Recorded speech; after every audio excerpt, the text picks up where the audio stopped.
Ni asubuhi karimu ya Jumapili njema. Leo nimetembelea katika shamba la migomba. Ndugu mtazamaji, kama unavyoona nimetembea kwenye shamba la mgomba. Kama unavyoona nitakutana na mtaalamu wa kilimo cha migomba.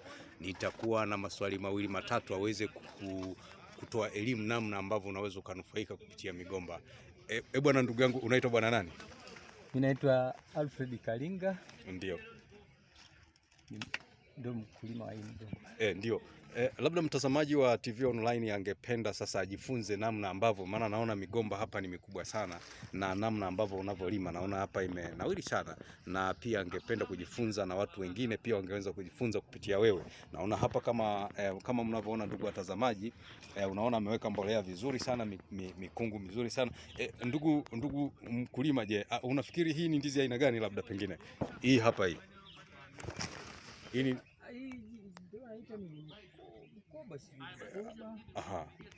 Bukoba, inaitwa Bukoba. Ndio. Na hii labda pengine hapa ina muda gani mpaka imefika stage hii?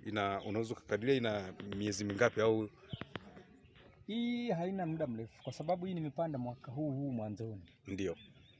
Mwaka huu mwanzoni, manake hapa kama palikuwa na sijui hapa mwanzoni kabisa ndo palikuwa ndo nilipopanda. Ndio. Naona hapa unalima, kuna pilipili hizi, ni mwendokasi hizi, si ndio wanaita mwendokasi. Kama ndugu mtazamaji wa TV Online, kama unavyoona hizi ni mboga, ni kilimo mseto. Kama unavyoona nalima hapa, hii ni pilipili mwendokasi. Lakini pia nakuleta tena kwenye migomba, unaona ilivyokuwa na afya. Kama ndugu mtazamaji ungehitaji pia kupata miche ya migomba, ungemuona huyu jamaa, nitakuachia mawasiliano hapa ili uweze kupata mawasiliano, utapata migomba ya aina zote. Ndugu bwana Kalinga, tunaweza tukapata aina zote za migomba kutoka kwako? Unapata. Ndio. Ndugu mtazamaji, kama unavyoona nasema kwamba unaweza kupata migomba aina zote kama ninavyokuonyesha hapa. Unaona amepanda kisasa kabisa, kwa hiyo ni mtaalamu wa kilimo cha migomba.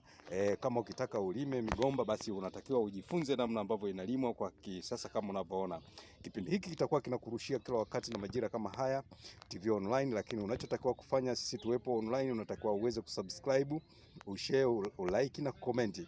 Hiyo utatufanya sisi tuweze kukurushia vipindi hivi na vipindi vingine vinavyofuata. Ndugu mtazamaji, utaweza kujifunza fursa mbalimbali za kilimo cha kisasa cha mboga pamoja na matunda. Kama unavyoona migomba ambavyo ipo hapa, basi utajifunza, utapata fursa hii, lakini utapata namna ya kuweza kununua hii miche kwa wakulima kama hawa ambao wamebobea kwenye kilimo cha migomba. Asanteni sana.